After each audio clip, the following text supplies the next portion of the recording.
ओवैसी के भाई हैं अकबरुद्दीन ओवैसी, उन्होंने बयान दिया है कि 15 मिनट अगर छोड़ दी जाए तो उसके बाद वो बता देंगे कि क्या है। देखिए, उन्होंने एक बार बयान नहीं दिया है, हजारों बार बयान दिया है। और आप देखते हैं कि हिंदू सनातनियों को छोड़ो, अगर हमें नागाओं को यहाँ से छोड़ दिया उनका क्या होगा, इसलिए उनको हम इतना सीरियस नहीं लेते हैं। और इस समय बिल्कुल तय हो चुका है कि भारतीय जनता पार्टी की सरकार महाराष्ट्र में आने वाली है, इसलिए वो बहुत परेशान है। अब उनकी जो राजनीति समाप्त होने जा रही है और आप देख रहे हैं इस समय जो है दोबारा से पूरे भारत में है मोदी की लहर है। और आपने देखा होगा कि ट्रंप भी आ गए हैं, इसीलिए जो है अब ओवैसी की दुकानदारी बंद। चुनाव हो रहे हैं और असदुद्दीन ओवैसी के भाई जो हैं अकबरुद्दीन ओवैसी, एक बार उन्होंने फिर से जो है देश को बांटने वाला बयान दिया है। उन्होंने कहा कि 15 मिनट के लिए अगर खुली छूट दे दें तो वो क्या हाल करेंगे, ये बताएंगे हिंदुओं को।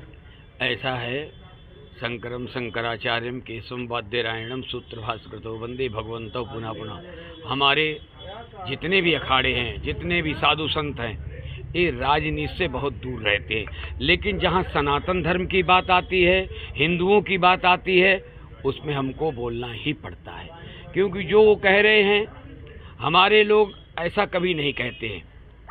उनकी नीचता, मलिनता, दुर्बुद्धि आने के कारण वो लोग, क्योंकि अब अपने देश में पहले भी होता आया, पहले भी अत्याचारी दुराचारी। देखो, ये ना समझना कि पहले अन्यायी लोग नहीं थे, दुराचारी नहीं थे, विधर्मी नहीं थे, कालजवन नहीं थे, पहले भी थे।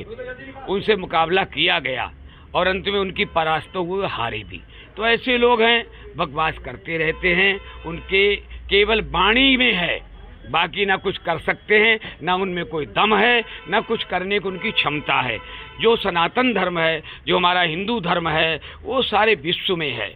और सारे विश्व में हम लोग तो संभावना रखते हैं, कहते हम तो प्रार्थना में भी कहते हैं, सर्वे भवन्तु सुखिना, सर्वे सन्तु निरामया, सर्वे भद्राणि पश्यन्तु, कश्चित् दुख माम भाग भवेत्। हम तो सबकी कामना करते हैं। हमारे यहाँ जो भी आता है, हमारे यहाँ ऐसा नहीं है।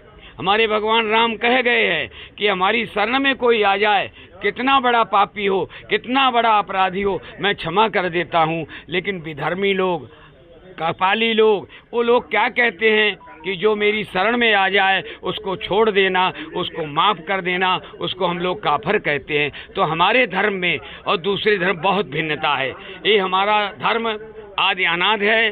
बाकी जो कुछ भी आए उनका इतिहास, मैं एक बार गुजरात में गया, समभाव धर्म सम्मेलन था, सबने अपने अपने धर्मों की तारीख, तिथि सब कुछ बताया। कोई 500 वर्ष पुराना, कोई 1000 वर्ष पुराना, कोई 2.5 वर्षों पुराना, लेकिन इस सनातन धर्म का कहीं इतिहास नहीं मिला कि कितना पुराना है। शास्त्रों में लिखा है, जब तक सूरज चांद रहेगा, जब तक ये पृथ्वी रहेगी, तब तक हिंदू समाज रहेगा, तब तक ये सनातन धर्म रहेगा।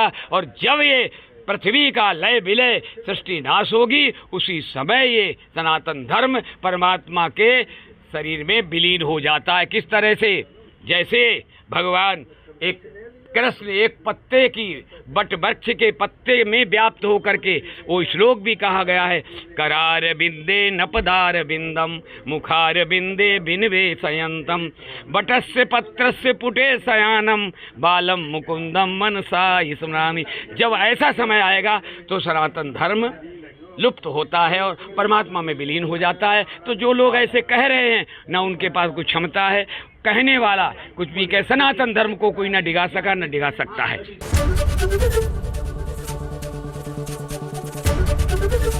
एबीपी गंगा, खबर आपकी, जुबान आपकी।